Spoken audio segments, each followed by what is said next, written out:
मैं गरीब हूँ, लेकिन क्या सिर्फ 10,000 रुपए के लिए मैं खुद को बेच दूं? ये वो आखिरी शब्द थे जो 19 साल की अंकिता भंडारी ने अपने दोस्त से कहे थे। लेकिन दोस्तों, आज सवाल 10,000 रुपयों का नहीं, बल्कि आज सवाल है उस कीमत का जो सिस्टम ने हमारी इस बेटी की लगाई। आज तारीख है 7 जनवरी 2026 और जगह है देहरादून, जो कि उत्तराखंड में स्थित है। आज फिर बाहर सड़कों पे हजारों लोग इकट्ठे हुए हैं। लोग लाठियां खा रहे हैं, आंसू गैस के गोले उन पर छोड़े जा रहे हैं, बुजुर्ग महिलाएं सड़कों पर उतरी हुई हैं। लेकिन आज अचानक ऐसा किया। जिस केस की सजा 2025 में ही उसके अपराधियों को मिल गई थी, वो आज उत्तराखंड इस केस को लेकर फिर से क्यों सुलग रहा है? वजह है एक ऑडियो टेप, एक ऐसे वीआईपी का नाम जो इस ऑडियो टेप के थ्रू लीक किया गया है। जी हाँ, एक कथित एक्ट्रेस और एक पूर्व विधायक का कथित कबूलनामा और एक राष्ट्रीय स्तर के नेता का नाम जो एक वीआईपी के रूप में सामने आया। आखिर वो कौन वीआईपी था जिसको बचाने के लिए रातों रात उस रिजॉर्ट पर बुलडोजर चला दिए गए, रातों रात उस रिजॉर्ट में वापस आग लगा दी गई? आखिर वो कौन वीआईपी था जिसको बचाने के लिए सारे सबूतों को रातों रात मिटा दिया गया? पुलिस तो कह रही है कि ये ऑडियो टेप एआई जनरेटेड है, लेकिन जनता उनसे सवाल पूछ रही है, अगर ये एआई जनरेटेड है तो आखिर सच क्या है? सच क्या है इस ऑडियो टेप का? सच क्या है उस वीआईपी का? आखिर कौन वो वीआईपी है जिसके लिए अंकिता भंडारी का कत्ल कर दिया गया? नमस्कार दोस्तों, मैं हूं आपका होस्ट सुमित। आज की इस वीडियो में हम जानेंगे 18 सितंबर 2022 से लेके आज तक की कहानी जो कि अंकिता भंडारी केस से जुड़ी हुई है। आज हम उन सारे मीडिया रिपोर्ट और उन सारे इंफॉर्मेशन को खंगालेंगे जो 18 सितंबर से लेकर आज तक हर जगह फैली है या चली है। कहानी की शुरुआत होती है पौड़ी गढ़वाल से। अंकिता, जो कि बहुत ही एक साहसी लड़की थी। अंकिता के जो पिता थे वीरेंद्र भंडारी, वो एक स्कूल टीचर थे एंड अंकिता की माँ एक आंगनवाड़ी वर्कर थी। अंकिता के हालात इतने अच्छे तो नहीं थे, लेकिन उसके हौसले अक्सर बुलंद थे।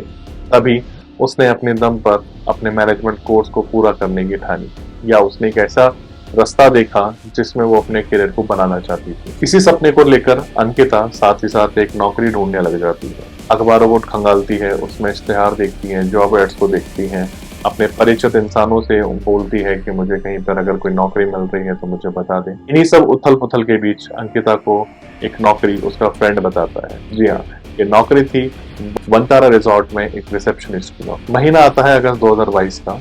उसे वनतारा रिजॉर्ट में एक रिसेप्शनिस्ट की नौकरी मिल जाती है एंड उस नौकरी की शर्त ये थी कि अंकिता को वहीं पर शिफ्ट होना पड़ेगा। इस नौकरी में अंकिता को जो सैलरी तय हुई थी वो लगभग 10,000 रुपए महीना तय हुई थी। लेकिन यह जो रिजॉर्ट था कोई आम रिजॉर्ट नहीं था। यह वन विभाग की भूमि पर एक अवैध रूप से निर्माणित रिजॉर्ट था, जिसका मालिक था पुलकित आर्या, जो उस टाइम के एक विधायक के बेटे, सत्ताधारी पार्टी के विधायक, उनका बेटा था, जो कि उस टाइम पे राज्य मंत्री भी थे। तो ये कह सकते हैं कि इस रिजॉर्ट पर पुलकित आर्य का नहीं बल्कि सीधा सत्ता का राज चलता था। मीडिया रिपोर्ट्स बताती हैं कि एक रिजॉर्ट नहीं, ये एक अय्याशी का अड्डा बन चुका था। अक्सर बड़े बड़े लोग, बड़े बड़े वीआईपी, बड़े बड़े बिजनेसमैन इस रिजॉर्ट पर आते थे एंड अय्याशी का खेल इस रिजॉर्ट पर चला करता था। जब अंकिता ने इस रिजॉर्ट को ज्वाइन किया तो उसको इन सब चीजों की बिल्कुल खबर नहीं थी। जैसे जैसे अंकिता के दिन बीतते हैं, वो वहां पे नौकरी करती है।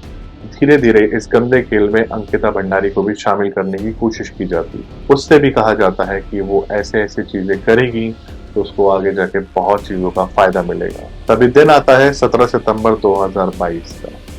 अंकिता अपने एक फ्रेंड पुष्प को व्हाट्सएप मैसेज डालती है एंड उसको बोलती है कि ये लोग मुझ पर एक दबाव बना रहे हैं एंड पुष्प को वो सारी बातें बताती है कि रिजॉर्ट में क्या चल रहा है, कैसे चल रहा है एंड कैसे ये लोग उस पर भी उन चीजों के लिए दबाव बना रहे हैं।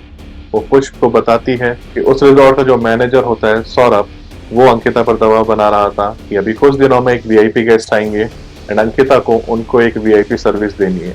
लेकिन वो साथ ही साथ पुष्प को ये भी मैसेज टाइप करती है कि ये लोग सोच रहे हैं कि 10,000 रुपए में मैं एक वैश्य का काम करना शुरू कर दूंगी। लेकिन अंकिता इन कामों के लिए मना कर देती है। तो वो फिर पुष्प को ये भी बताती है कि मुझे जान से मारने की भी धमकी दी जा रही थी।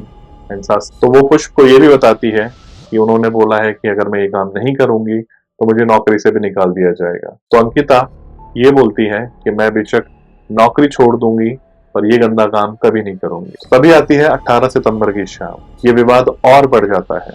पुलकित जो उसका मालिक था उसको ये डर सताने लगता है कि अंकिता अगर यहाँ से बाहर चली गई तो रिजॉर्ट का काला सच पूरे संसार के सामने सामने आ जाएगा। तभी वो अंकिता को मनाने की खूब कोशिश करता है। वो पीछे पीछे अंकिता के रूम में जाता है और उनकी काफी बातें होती हैं। वहां अंकिता से पुलकित काफी बातें करता है, उसको समझाता है एंड उसको बोलता है कि ठीक है, अगर आप ये नहीं करना चाहते तो ठीक है, चलेगा, लेकिन आप नौकरी छोड़कर मत जाओ।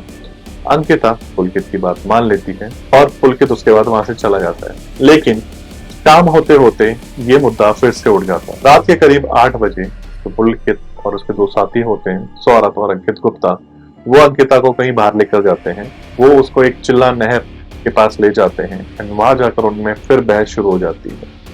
एंड वो बार बार पुलकित, सौरभ अंकिता को यही कहे जा रहे थे कि अगर तुम ये काम करोगी तो तुम्हें बहुत फायदे होंगे, आगे चल के हम लोग भी आपको बहुत साथ देंगे और चीजों में। अंकिता लगातार बार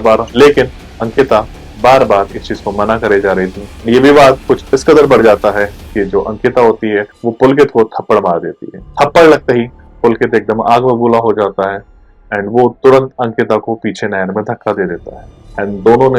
एंड उन तीनों ने इतनी ड्रिंक की हुई थी कि उन्हें एहसास भी नहीं होता है कि अंकिता की नहर में डूबने से जान चली गई है। अंकिता को नहर में धक्का देने के बाद वो तीनों वापस रिजॉर्ट पर आते हैं एंड आराम से आके सो जाते हैं। अगले दिन पुलकित नियर बाय पुलिस स्टेशन में जाकर खुद ही गुमशुदगी की रिपोर्ट लिखाता है एंड ऐसे दर्शाता है कि जैसे कुछ हुआ ही ना हो, उसे कुछ पता ही ना हो। उसकी रिपोर्ट दर्ज होने के बाद साथ ही साथ उसके परिवार पे भी इंफॉर्मेशन पहुंच जाती है कि ऐसे ऐसे अंकिता गायब है। उसके परिवार वाले भी आते हैं, वो भी पुलिस पर थोड़ा दबाव बनाते हैं कि अंकिता को जल्द से जल्द ढूंढा जाए। तो पुलिस जैसे ही खोजबीन शुरू करती है, पुलिस को कहीं से सुराग मिलता है कि अंकिता ऐसे ऐसे नहर में गिरी थी एंड उसकी बॉडी यहाँ पर है। पुलिस जाकर अंकिता की बॉडी को निकालती है, पोस्टमार्टम के लिए भेज देती है। लेकिन जब पोस्टमार्टम रिपोर्ट आती है, एक अजीब ही खुलासा सबके सामने होकर आता है। जी हाँ, अंकिता की मौत बेशक डूबने से हुई हो, अंकिता के डूबने से पहले उसके शरीर पे काफी ब्लंट ट्रॉमा यानी फोर्सफुल एक्शंस के निशान थे, जैसे जबरदस्ती की गई हो, उसको मारा पीटा गया हो एंड जबरदस्ती उसको नहर में धक्का दिया गया। लेकिन जैसे ही खबर मीडिया में लीक होती है, चारों तरफ हाहाकार मच जाता है। पब्लिक अंकिता के सपोर्ट में आना शुरू कर देती है एंड पुलिस पर दबाव बनाती है कि इसके हत्यारों को ढूंढना चाहिए। पुलिस जैसे ही तफ्तीश करती है तो उसमें जो नाम खुलकर सामने आ रहे होते हैं वो पुलकित आर्या, सौरभ राज और अंकित गुप्ता के आते हैं। लेकिन पुलिस फिर भी कोई एक्शन नहीं लेती है क्योंकि रसूखदार परिवार इसमें शामिल था, उस टाइम सत्ताधारी परिवार इसमें शामिल। जब पब्लिक का दबाव थोड़ा ज्यादा बढ़ता है तब पुलिस हरकत में आती है एंड तीनों आरोपियों को गिरफ्तार करती है। बट साथ ही साथ पुलिस एक काम और करती है, वो तुरंत जहां पर अंकिता रहती थी उस कमरे को इलीगल कंस्ट्रक्शन कहकर उसको डिमोलिश कर दिया जाता है।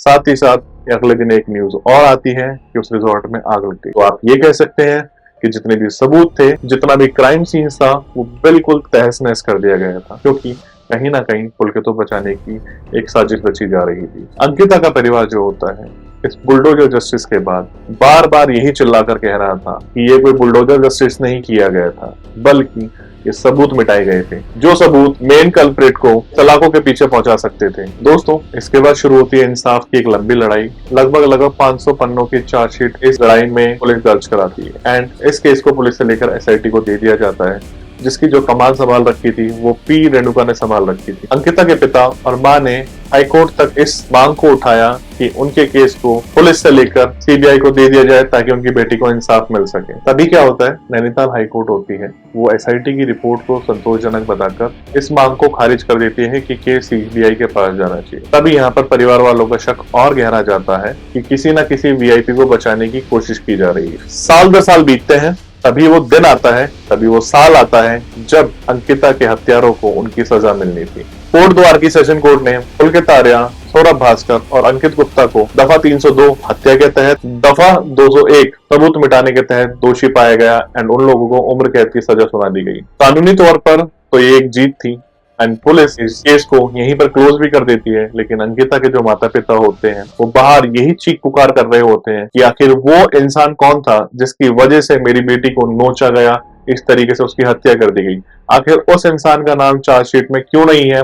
आखिर उस इंसान को पुलिस अभी तक क्यों नहीं ढूंढ पाई है एंड क्यों उस इंसान का नाम अभी तक मीडिया में भी डिस्क्लोज नहीं हुआ है। पुलिस ने अपनी थ्योरी में कहा था कि वो वीआईपी कोई वीआईपी नहीं था, बल्कि एक आम कस्टमर था जिसका नाम धर्मेंद्र प्रधान था। लेकिन किसी को भी इस थ्योरी पर यकीन नहीं हुआ एंड किसी ने भी इस थ्योरी पर यकीन नहीं किया एंड जो कि सब सच अब 2026 में होता दिख रहा है। दिसंबर 2025 जब लगा था इस केस में सब शांत हो चुका है, तभी एंट्री होती है कथित एक्ट्रेस की जिनका नाम था उर्मिला। उर्मिला जो खुद को पूर्व विधायक की पत्नी बताती हैं, उन्होंने अभी एक ऑडियो टेप को लीक किया है जो कि उनके पति सुरेश राठौड़ और उनके बीच की है, जिसमें सुरेश राठौड़ उनको उस वीआईपी का नाम बता रहे हैं जो उस केस में शामिल था। इस ऑडियो में सुरेश राठौड़ बता रहे हैं उर्मिला को कि वो वीआईपी कोई और नहीं बल्कि बीजेपी का पूर्व सांसद और राष्ट्रीय सचिव दुष्यंत कुमार गौतम थे। ऑडियो में ये भी कहा गया कि अगर दुष्यंत का नाम इस केस में शामिल आ जाता तो पूरी सरकार गिर सकती थी। साथ ही यमकेश्वर की पूर्व जिला पंचायत सदस्य का नाम भी इस ऑडियो में सामने आया। इस खुलासे के बाद उर्मिला ने एक फेसबुक लाइव और किया, लेकिन इस बार वो अपने घर के सोफे पर नहीं बैठी थी, जबकि वो एक चलते फिरते ऑटो में थी एंड उस ऑटो में उनके चेहरे पर साफ डर दिख रहा था, क्योंकि उस फेसबुक लाइव में वो ये कहे जा रही थी कि मेरी जान को खतरा है एंड मुझे कभी भी जान से मारा जा सकता है। वो साथ ही साथ उस फेसबुक लाइव में ये कहती है कि पुलिस मुझे सुरक्षा देने की जगह मेरी जान की दुश्मन बन गई है। उन्होंने वर्दी वाले गुंडे मेरे घर भेजे। अगर मेरी मृत्यु होती है तो मेरी मौत के जिम्मेदार वही सब होंगे। उर्मिला फिलहाल फरार है एंड पुलिस ने उर्मिला के खिलाफ 4 एफआईआर कर दी है। साथ ही साथ जो उनके पति थे सुरेश राठौड़, वो भी मीडिया के सामने आकर ये कहते हैं कि ये आवाज उनकी नहीं है बल्कि एआई जनरेटेड है। साथ ही साथ दुष्यंत गौतम भी मीडिया के सामने आकर कहते हैं कि अगर उनके खिलाफ कोई भी सबूत मिलता है तो वो भी अपनी राजनीतिक करियर से संन्यास ले लेंगे। लेकिन अब जनता को इन बयानों पर कोई भरोसा नहीं रहा था एंड इन ऑडियो के लीक होने के बाद जनता वापस से सड़कों पर उतरती है। उनकी माँ और जो उसके पिता है उनकी ऑलरेडी तबीयत खराब हो जाती है सब चीजें देखकर एंड जो अंकिता की माँ हो इस मांग को और तेजी से कह रही है कि तुरंत उस वीआईपी को पकड़ा जाए जो इस केस में शामिल था। दोस्तों, यह कहानी सिर्फ अंकिता की नहीं है बल्कि वो कहानी है जहाँ पे अगर क्रिमिनल रसूखदार हो तो बुलडोजर उसके घर पे नहीं चलता है बल्कि सबूतों को मिटाने के लिए चलता है। तो आज मैं आपको इस वीडियो में 3 सवालों के साथ छोड़े जाता हूँ जिसके जवाब आप मुझे कमेंट बॉक्स में बता सकते हैं। अगर वो इंसान धर्मेंद्र प्रधान यानी सिर्फ एक कस्टमर थे तो होटल को इतनी अनबन में क्यों तोड़ा गया? साथ ही साथ अगर ये ऑडियो टेप एआई जनरेटेड है तो इसकी फॉरेंसिक जांच कराकर सारा दूध का दूध और पानी का पानी क्यों नहीं किया जा रहा है? पुलिस इसकी रिपोर्ट मीडिया के सामने क्यों नहीं रख देती है फॉरेंसिक जांच करा के? एंड तीसरा, कि अंकिता के परिवार वालों को क्या शायद इसीलिए चुप हो जाना चाहिए कि सिर्फ यादव को सजा मिल गई है? क्योंकि एसआईटी कहती है जांच पूरी हो गई है, सरकार कह रही है न्याय हो गया है, लेकिन क्या इस नायक के साथ अंकिता की आत्मा को शांति मिल सकती है? क्योंकि आज भी उस वीआईपी का नाम सामने नहीं आया है। तो दोस्तों, अगर आपको ये वीडियो पसंद आई है तो इस वीडियो को लाइक करें, मेरे चैनल को सब्सक्राइब करें एंड अपने लव्ड वन के साथ शेयर करें। मिलते हैं आपसे अगली कहानी के साथ, तब तक के लिए धन्यवाद।